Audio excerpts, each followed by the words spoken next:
આ બુટલેગરોનો ડુપ્લિકેટ દારૂ, કેમિકલ વાળો દારૂ પીવડાવવાથી સમાજ આગળ આવવાનો છે? એક પાટની અંદર નાખે તો અને આપણા લોકો એક પીએ ભોગ કડક, ભોગ હું ભથરો કડક. પણ મારા તરફથી થોડું છૂટ આપું, કારણ કે બધું બંધ નથી થવાનું. તો ઘરે મોવરાનું બનાવો ને, તો ઘણા ડોક્ટરો સલાહ આપે કે તમારે હેલ્થ માટે દારૂ પીવો પડશે. તો તે કેવો દારૂ? સારા મહિનો. નર્મદા જિલ્લાના નાંદોદના ઢોલાર ગામે ગુજરાતના રાજકારણમાં ગરમાવો લાવી દીધો છે. જે આ પોતાના બેબાક અંદાજ માટે જાણીતા ભરૂચના ભાજપના સાંસદ મનસુખ વસાવાએ એક એવું નિવેદન આપ્યું છે કે જેના કારણે સોશિયલ મીડિયાથી લઈને સામાજિક વર્તુળોમાં ભારે ચર્ચા જાગી છે. દારૂબંધીવાળા ગુજરાતમાં સાંસદ વસાવાએ આદિવાસી સમાજને સંબોધતા ખુલ્લેઆમ કહી દીધું કે જો દારૂ પીવો જ હોય તો ઘરે મહુડાના બનાવીને પીવો. અરે આખરે કયા સંજોગોમાં સાંસદે આવું નિવેદન આપવું પડ્યું છે? એ જાણતા પહેલા લલકાર ન્યૂઝને લાઇક, શેર અને સબસ્ક્રાઇબ જરૂરથી કરજો. નમસ્કાર, લલકાર ન્યૂઝ સાથે હું રિયા રાવલ.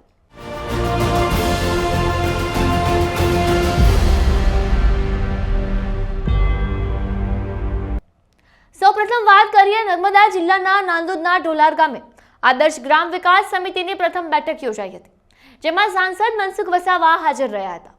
વિસ્તારમાં વેચાતા કેમિકલ યુક્ત ઝેરી દારૂ અને બુટલેગરો પર આકરા પ્રહાર કરતા સાંસદ લાલચોળ થઈ ગયા હતા. તેમણે ચિંતા વ્યક્ત કરી કે કેમિકલ વાળા દારૂથી લોકોના સ્વાસ્થ્ય બગડી રહ્યા છે અને એટલે જ તેમણે પરંપરાગત મહુડાના દારૂનો ઉલ્લેખ કર્યો કે જો દારૂ પીવો જ હોય તો મહુડાનો બનાવીને પીવો. સાંસદ મનસુખ વસાવાએ આ મુદ્દે બુટલેગરોને આડે હાથ લેતા શું કહ્યું છે? સૌપ્રથમ આપણે એ સાંભળીએ. સોશિયલ મીડિયામાં તો એવું લખે જાણે ભાજપાને કંઈ કામ નથી કર્યું. એવા લોકોને પણ જવાબ આપવો પડે ભાઈ. આપણે બધા જ લોકો, આદિવાસી સમાજના લોકો બિરસા મુંડા જિંદાબાદ, બિરસા મુંડા જિંદાબાદ કહીએ છે ને. આ પેલા વિરોધ પક્ષો વધારે બૂમ પાડે છે. બિરસા મુંડા કોણ છે તેમને ખબર નથી.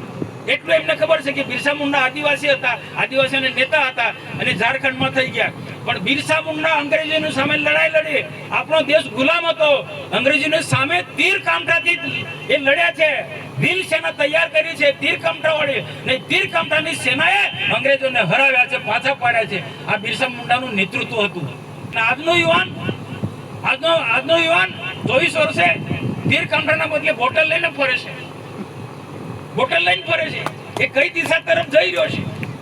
તો બિરસા મુંડાએ એ વખતે શું કહ્યું? હું તો બિરસા મુંડાની જન્મભૂમિમાં અને કર્મભૂમિમાં પણ હું ગયો છે. સરકારી સમિતિમાં ગયા છે એમ નહીં ફરવા માટે. બિરસા મુંડાએ શું કહ્યું છે? અંગ્રેજોની સામે લડાઈ લડતા વસ્તુ બધા લોકોએ યાદ રાખવાની છે, મગજમાં ફિટ કરવાની છે, અને બીજા લોકોને પણ વાત કરવાની છે. ખોટી વાતો ભરમાવે છે એને પણ કહેવાનું છે. બિરસા મુંડાએ આ દેશ ગુલામ હતો ત્યારે શું કહ્યું છે? આદિવાસી સમાજે આગળ આવવું હોય, પ્રગતિ કરવી હોય, દેશ આઝાદ થશે એટલે દેશના વિકાસ સાથે આદિવાસી સમાજે પણ વિકાસ કરવો હશે. તો શું કહ્યું છે? આદિવાસી સમાજની અંદર કેટલીક અંધશ્રદ્ધાઓ છે. અંધશ્રદ્ધાઓ ધીરે ધીરે આપણે માસ્ટર દૂર થતી ગઈ છે, પણ કેટલાક કુરિવાજો છે એ પણ આપણે બંધ કરવા પડશે. એને બીજી શું વાત કરી છે? એ કદાચ મારી વાત કોઈને ના ગમે, સુરેશભાઈ બોલો, પણ ના ગમે. ને કેટલાક આસપાસના કેટલાક મોટા મોટા નેતાઓ છે ને, એમને તો ના જ ગમે. હિતેશભાઈ ને તમારા પર આવી બનશે, આ તમને ટાર્ગેટ બનાવશે. હિંમત રાખજો રસિક. આવા લોકો રાક્ષસોની સામે લડવા માટે રામે 14 વર્ષ વનમાં કેટલી ટીકા ટિપ્પણી થઈ છે. રામની, કૃષ્ણની હો, પણ સત્યની લડાઈ આપણે લડી રહ્યા. કોઈ ખોટી લડાઈ નથી રહ્યા. આદિવાસી સમાજ ને વિકાસના માટે લઈ જવો, આ બધું તો કરવું પડે. પણ બિરસા મુંડાએ કહ્યું છે વ્યસન મુક્ત થવું પડશે. આદિવાસી સમાજે વ્યસન મુક્ત થવું છે. કમલેશભાઈ બરોબર છે ને? વ્યસન મુક્ત થવું પડશે. આદિવાસી સમાજ હશે કોઈ પણ સમાજે. જે આદિવાસી સમાજ વ્યસનમાં સપડાયેલો છે એની શું દશા થાય તમે જોજો. કેટલાક ગામોમાં બહેનો વિધવા થઈ ગઈ, જુવાન દીકરી આજે વિધવા થઈ જાય, એની શું દુઃખ થાય છે તેને કોઈ વિચાર્યું? દારૂના અડ્ડા ચલાવનાર વિચાર્યું છે આવું? મોટા મોટા કન્ટેનરો ગામોમાં ઉતારે છે, એ લોકો કોઈ દિવસ એવું વિચાર્યું છે? ને હું તો કહું કે આપણો બાપ દાદા બહુ વર્ષો કોઈ દેવને કે પછી કોકને ક્યાંક એ કદાચ મોહડાનો દારૂ બોલ્યા, કોઈ સોશિયલ મીડિયામાં ચલાવજો. મનસુખભાઈ એવું કહેતા હતા, કોઈ પ્રસંગ હોય, કોઈ વાર તહેવાર હોય, કોઈ દેવને ચડાવવું હોય દારૂ, તો ઘરે મોહરાનો બનાવો ને તેનો પ્રસાદી તરીકે લો. તો આ મારા છે એવું ના કહેવાય, પણ મારા તરફથી થોડું છૂટ આપું, કારણ કે બધું બંધ નથી થવાનું. દિનેશભાઈ બરોબર છે ને? તો મોરાનો દારૂ જાતે બનાવીને દવા તરીકે ઉપયોગ કરો. કોઈ ડોક્ટર કહેતા હોય, ઘણા એવા છે કે ડોક્ટરની સલાહથી, ડોક્ટર રવિ બરોબર છે ને, કે ઘણા ડોક્ટરો સલાહ આપે કે તમારે હેલ્થ માટે દારૂ પીવો પડશે. તો તે કેવો દારૂ? સારા મહિનો, બદામ, પિસ્તા એનાથી બનેલો. આપણે આ મહારાષ્ટ્રમાં કેમિકલ વાળો દારૂ, કેમિકલ વાળો એટલે મેં તો ગુજરાત ભારત સરકારમાં મંત્રી હતો ત્યારે ફેક્ટરીની પણ મુલાકાત લીધી છે. માસ્ટર, આ ફેક્ટરીઓમાં જે દારૂ બને છે ને, મેં જોયું છે નજર સમજ. દારૂને સ્ટ્રોંગ બનાવવા માટે કેમિકલની બોટલ આવે છે આટલી, એક પાઇપની અંદર નાખે તો, અને આપણા લોકો એ પીએ. ભો કડક, ભો હું પથરો કડક, હું કડક. અરે માણસનું જીવન, શરીરને ખતમ કરી નાખે. અનેક પ્રકારની બીમારીઓ થાય, કેન્સર થાય. તે બધી આ મારી વાત નહીં ગમે. આ લોકો કોઈ કે મેં ઇંગ્લિશ દારૂ પીએ, ઇંગ્લિશ દારૂ ને ઇંગ્લિશ દારૂના વેપારીઓ તો કરોડોપતિ થાય, લાખોપતિ થઈ જાય. એની પાસે રાતોરાત કરોડો રૂપિયા, લાખો રૂપિયા આવી જાય. કે રીતના ભાઈ? એ કોઈ આદિવાસી કોઈ વ્યસનમાં સપડાયેલા લોકોના એના પરિવારની શું દશા થાય જોયું છે તમે?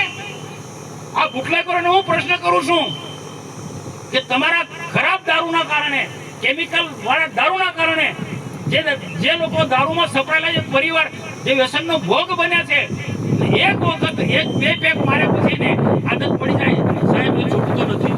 કદાચ મારી વાત ઘણા બધા બુટલેગરોને નહીં ગમે. એની ચિંતા નથી કે મનસુખ વસાવા ડરતો નથી. મનસુખ વસાવા બુટલેગરોની સામે પણ લડ્યો છે, મનસુખ વસાવા રેત માફિયાની સામે પણ લડ્યો છે, ગુંડાઓની સામે પણ લડ્યો છે. પણ ભગવાને મને મદદ કરી. સત્યના માર્ગે ચાલુ છું. અહમ નથી, ગર્વ નથી, અભિમાન નથી. સાચી વાત સમાજને કઈ દિશા પર લઈ જવું છે, આપણે દેશને કઈ દિશા પર લઈ જવું છે, જિલ્લાને કઈ દિશા પર લઈ જવું છે? આ બુટલેગરોનો ડુપ્લિકેટ દારૂ, કેમિકલ વાળો દારૂ પીવડાવવાથી સમાજ આગળ આવવાનો છે ને? કેટલાક નેતા તો હબો કરીને દારૂ પીવડાવીને નચાવે, આખી રાત સ્ટાર બેન્ડ વગાડે. હા, કોઈ પ્રસંગ હોય કરો તો વાંધો નહીં. આ તેમને મનમાં આવે તારા સ્ટાર બેન્ડ બોલાવવાનું, નચાવવાના. ને નેત્રંગમાં એક સભામાં એક નેતાએ તો માસ્ટર શું કહ્યું? બધા બહેનો નથી, બધા બહેનો મુઠ્ઠી વાળો, બધા બહેનો મુઠ્ઠી વાળી. એટલે કે હબો. હા, એના સંસ્કાર છે નેતાના. હું સમય આવશે તે જાહેરમાં કહી. આનાથી આદિવાસી સમાજ આગળ આવવાનો છે. એટલા મનસુખ વસાવા નહીં, બધા લોકોએ બોલવું પડશે. અબબો કરવાથી આદિવાસી સમાજનો વિકાસ થવાનો છે. યુવાનોને યોગ્ય દિશા આપવી પડશે, બહેનોને યોગ્ય વાત કહેવી પડશે. વર્તમાનમાં શું સમય છે, જે પ્રકારે વસ્તી વધે છે ને બે પ્રકારની રોજગારી બેફામ માજા મારી રહી છે, એવા સમયે બહેનોને યોગ્ય દિશા આપવી પડશે, યુવાનોને યોગ્ય દિશા આપવી પડશે, શિક્ષણ પર ભાર મૂકવો પડશે, સારી ખેતી કરવી પડશે, પશુપાલનના ધંધામાં ધ્યાન આપવું પડશે. આપણા વિસ્તારની અંદર મોટા મોટા ઉદ્યોગો છે. ભરૂચ જિલ્લાની અંદર ઝઘડિયા સુધી જીઆઈડીસી અમે લાયા છે. મોટા મોટા ઉદ્યોગોમાં અમે જીઆઈડીસી મોટા ઉદ્યોગો અમે લાયા છે. આ ઉદ્યોગોમાં સારું શિક્ષણ આપો, અંગ્રેજી, ગણિત, વિજ્ઞાન સાથેનું શિક્ષણ આપો આપણા બાળકોને. આ ઉદ્યોગમાં નોકરી આપવાની જવાબદારી મનસુખ વસાવાની છે. પણ લાયકાત તો કેળવી પડશે ને તમારે. સારું આઈટીઆઈ કરાવો, સારું જ્ઞાન હોવું જોઈએ, નોલેજ તો હોવું જોઈએ ને. એમને એમ થોડી નોકરી મળી જવાની છે. વાત અહીં માત્ર દારૂના નિવેદન પૂરતી સીમિત ન હતી. સાંસદ મનસુખ વસાવાએ ગ્રામના વિકાસના કામોમાં થતા ભ્રષ્ટાચારને પણ જાહેરમાં ખુલ્લો પાડ્યો હતો.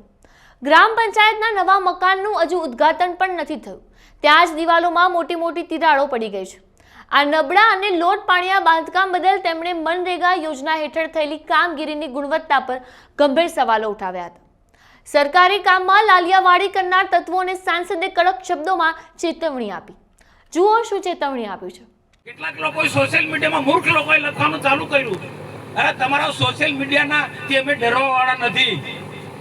તમારા સોશિયલ મીડિયામાં અમારા વિશે લખો ખોટી વાત, એનાથી ડરવાવાળા લોકો નથી.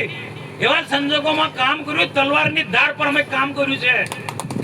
ત્યારે નથી ડરે ને હવે શું? લખતા પહેલા વિચાર કરજો ભાઈ. આજે અહીંયા ડોલરનો સભા કેમ નક્કી કરી હતી? કેટલાક લોકો સોશિયલ મીડિયામાં એવું લખ્યું ગ્રામ પંચાયતનું ઘર નમણું બન્યું છે, તિરાડ પડી છે ને મનસુખભાઈ નું ઉદ્ઘાટન કરવા આવવાના છે. અલા ભાઈ, આ સ્પષ્ટતા કરો કે આ જે પંચાયતનું જે ઘર બન્યું, ગામના લોકો ખાસ કરીને સાંભળે ભાઈ. આ હિતેશભાઈ આ કાર્યક્રમ કરે છે, અત્યાર સુધી નહોતા લખતા. આ તિરાડ તો ઘણા ટાઈમે મને 1 મહિના પહેલા ચૂંટણી પહેલા અમને વાત કરી હતી, ચૂંટણી પછી પણ વાત કરી કે પંચાયતનું ઘર બરોબર નથી બન્યું. મને ફરિયાદ કરી, તાલુકામાં પણ એમને ફરિયાદ કરી છે. એટલે સરપંચની રીતે એને ફરિયાદ એમને કરી છે કે અને બીજા લોકોને આ ટીકા ટિપ્પણી કરનારા લોકોને પણ ખબર છે કે આ પંચાયત ક્યાંથી બને છે, કેટલી ગ્રાન્ટ છે, એ બધું જ ખબર છે. આ પંચાયત નરેગાની ગ્રાન્ટમાંથી મંજૂર થયું છે. નરેગાની એટલે બહુ ઓછી ગ્રાન્ટ આવે, લગભગ 14 લાખ હશે. કેમ 14 લાખ? ખરેખર 20-25 લાખ આ પંચાયત ઘર હોવું જોઈએ, એના બદલે 14 લાખ. અને રોજગારી આપવા માટેની આ યોજના છે. રોજગારીની સાથે સાથે આ ક્યાંક સ્કૂલો બને છે, ક્યાંક પંચાયત ઘર બને છે, ક્યાંક આંગણવાડી બને છે. અને બાકીની જે ગ્રાન્ટની જેમ આ વધારે ઓછી ગ્રાન્ટ આવે 14 લાખમાં. એટલે કેવું સ્વાભાવિક છે કે જમીન કાઢ્યા છે એને બેસી ગયું. ભાઈ જવાબદારી હિતેશભાઈને નથી કે પંચાયતની નથી, ગ્રામ પંચાયતની નથી, નરેગા વિભાગના એન્જિનિયરની જવાબદારી છે. ભાઈ તિરાડ પડે તો શું જોયું તમે? એ તાલુકાના લોકોની જવાબદારી છે. જે તે સમય તાલુકામાં બેઠેલા લોકોએ જોવું જોઈતું હતું. ભલે કોઈ બી હોય,